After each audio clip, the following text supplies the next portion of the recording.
Now to the Middle East, where the Trump administration's latest attempt to reach a peace deal for post-war Gaza appears to have hit another dead end. US Special Envoy Jared Kushner, Donald Trump's son-in-law, has been in the region trying to break the stalemate between Israel and Hamas. On Sunday, he held rare talks with the Hamas leadership in Cairo. Today, he spoke with Israeli Prime Minister Benjamin Netanyahu. Neither meeting delivered a breakthrough. Israel says it won't withdraw from Gaza until Hamas disarms. Hamas has agreed to the terms of the American roadmap to peace, which calls on Israel to leave in parallel with Hamas disarming. Kushner and Netanyahu did agree that a US general should verify the Hamas disarmament. So with that impasse on the issue of disarmament, what are the chances of progress in implementing the US-backed roadmap for Gaza? I asked Fawaz Gerges, who's Professor of Middle Eastern Politics and International Relations at the London School of Economics. Well, Israeli Prime Minister Benjamin Netanyahu has already rejected President Trump's 15-point roadmap for Gaza. He has made it very clear. He will not pull out his forces from the 60% security zone that Israel controls in Gaza. And after the meeting with Jared Kushner, President Trump's son-in-law, he also reiterated the fact that Israel will not pull out of Gaza unless Hamas disarms and disarms fully. Yet the President Trump's roadmap basically stipulates that Hamas disarmament in return for Israeli pull-out of the security zone in Gaza. So back to square one. And of course, we need to remind our audience that Israeli Prime Minister is facing the fight for his political future. There will be elections in Israel in October, and I doubt it very much whether Benjamin Netanyahu will agree to any peace plan with the Palestinians in Gaza, given most of his ministers come from the far-right movement, conservative movement in Israel. OK. I want to talk more about those pressures on the Israeli Prime Minister, but let's pick up on the point you made about members of his government being from the far right. His Minister of National Security, Itamar Gvir, has been quoted as telling a podcast that targeted assassinations should be carried out in Gaza, taking down 30 to 40 every night. Not just those who pose an immediate threat, he said. He said there are people there who are not worthy of life. They shouldn't live. They're not even people. So those are one of the reasons, those right-wingers are one of the reasons why Benjamin Netanyahu is so keen to torpedo any deal with Hamas. I think this is one of the reasons, and the National Security Minister is not the only extremist minister in Benjamin Netanyahu government. The reality is Israel has been carrying out targeted assassination and random assassinations in Gaza since the ceasefire was signed in March. Viewers, the United Nations estimate that Israel has killed more than 1,000 Palestinians, including 269 women and children since the ceasefire was signed, and more than 700 Palestinians injured. So there is no ceasefire in Gaza. There is low-intensity war as opposed to all-out war. But given the fact that Benjamin Netanyahu now has election in October, I doubt it very much whether he will agree to anything.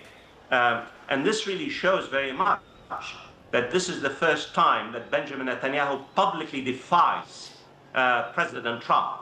And we have to wait and see whether President Trump will really exert pressure on Netanyahu to accept Trump's roadmap, the 15-point roadmap for peace and stability in Gaza.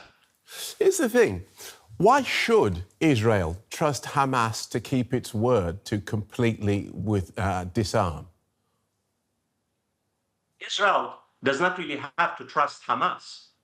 Hamas has agreed to two major concessions.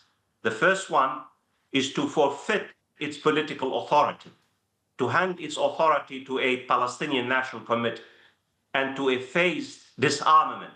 And it will be basically oversight. The Board of Peace will oversee Hamas disarmament, phase by phase. So this is really, it's actionable. It's not just theoretical. But of course, Hamas basically has agreed to disarm in return for Israel pulling out of the 60% that occupies in Gaza.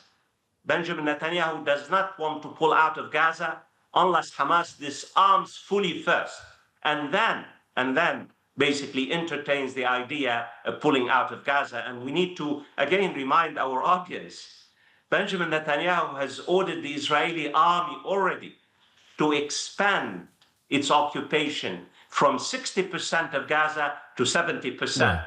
So when we talk about peace and ceasefire, this is just really quite theatrical as opposed to real.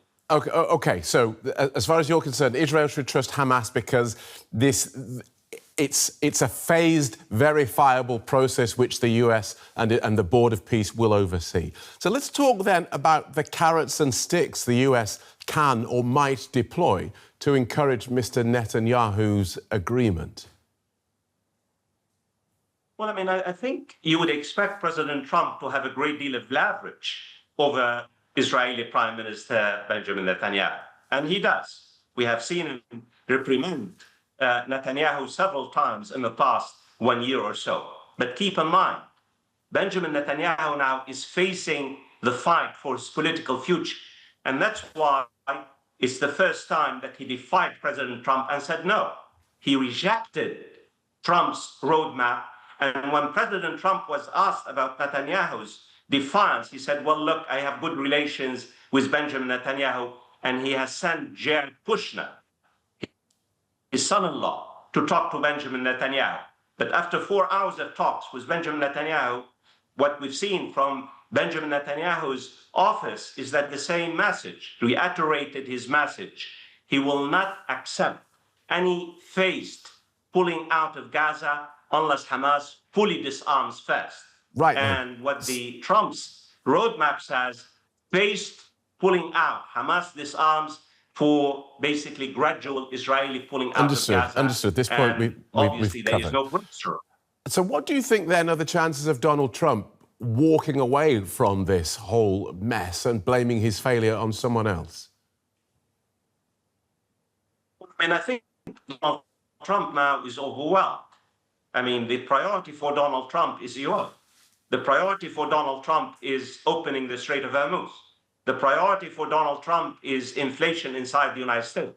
The priority for Donald Trump are midterm elections coming up, situation, his unfavorable rating among the American people. So I doubt it very much whether President Trump will prioritize Gaza.